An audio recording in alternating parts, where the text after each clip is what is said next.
What qualifies as research and development for the R&D scheme? The UK government offers generous tax incentives to companies undertaking R&D activities. This short video will help you better understand how your projects might meet the definition of R&D for tax purposes. For a project to qualify as R&D, two conditions must be satisfied. 1. The company must seek to achieve an advance in a field of science or technology, and 2. The company must seek to resolve scientific or technological uncertainty. A project does not have to be successful to be claimed as R&D. As long as the technological uncertainty was present within the claim period, then R&D has taken place. So, what is a technological advancement? A technological advancement is new or significantly improved knowledge or capability in an underlying area of science or technology.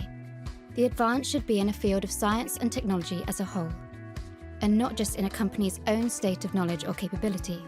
This means that, while the advancement does not have to be shared publicly, it can be helpful to consider whether the developments might have wider applications if they were made available in the public domain. So, you should ask yourself whether another company could be interested in your findings. The technological advancement can fit into three broad areas. 1. The development of a significantly new product or process, which incorporates or represents an increase in overall knowledge or capability in a field of science or technology. 2. An appreciable improvement to an existing product or process through scientific or technological changes. 3. Adaptation of capability from another field of science, where the method of adaptation was not readily deducible. In all these cases, it is often not about what is being created, enhanced, or adapted, but the difference between the baseline knowledge available in the public domain versus the knowledge required to achieve the technological advancement. So, how do you establish the existing baseline knowledge in your field of science or technology? Well, it's down to a company's competent professionals. They will have access to existing knowledge or capability drawn from their own experiences and information available in the public domain. If, given the body of available knowledge and capability, it is fairly straightforward for the team to work out how to achieve their objectives, then this will not count as R&D, even if the work is time-consuming and onerous to complete. However, where there are significant gaps in the technology baseline and it is not readily deducible how to achieve a project's core objectives, then technological uncertainty probably exists. The good news is, if a particular advance in a field of science or technology has already been made or attempted, but the details are not readily available, for example, if it is a trade secret, then work to achieve such a technological advancement can still qualify as R&D. What are scientific or technological uncertainties? Technological uncertainty exists when you are unsure if it is scientifically possible or technologically feasible to achieve your objectives. Or you know that your objectives are feasible, but it is not clear how best to achieve them in practice. System uncertainty exists, where there is doubt over how to integrate a number of known components, or, if when integrated, there is uncertainty surrounding whether they will function as intended. Technological uncertainty will often arise from turning something that has already been established as feasible into a cost-effective, reliable, and reproducible process or product. This typically means that an experimental approach is required, since the method or solution is not readily deducible to a suitably skilled, competent professional. To explain the technological uncertainty, you should provide examples of methods the team planned to use, and any doubts they had about whether the method would work in practice.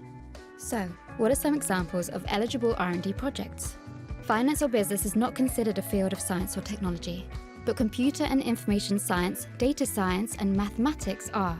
So an R&D project must be evaluated based on the advancements sought to these fields. For software development, example projects might include substantial improvement of software performance beyond its existing capabilities. This might, for instance, include its capability to process higher transaction volumes or increase speed, efficiency, or stability of your platforms. Seeking to develop substantially new or non-routine capability where it is not readily deducible how this can be achieved, for example, developing new regulatory or security capabilities or artificial intelligence technologies beyond standard capabilities. Seeking to integrate systems where either it is not readily deducible how to achieve the integration or where there is system uncertainty on how everything will work together. This might include integration of legacy systems with new technologies, web applications, mobile apps, or cloud-based services. For mathematics and data science, an example project might include development of an appreciably improved algorithm that is more performant or has a higher degree of accuracy, for instance, an appreciably improved Bayesian tree model. In all cases, R&D only exists if a suitably skilled industry professional considers these technological advancements to be genuine and non-trivial improvements at the time they are made. What are the boundaries of R&D?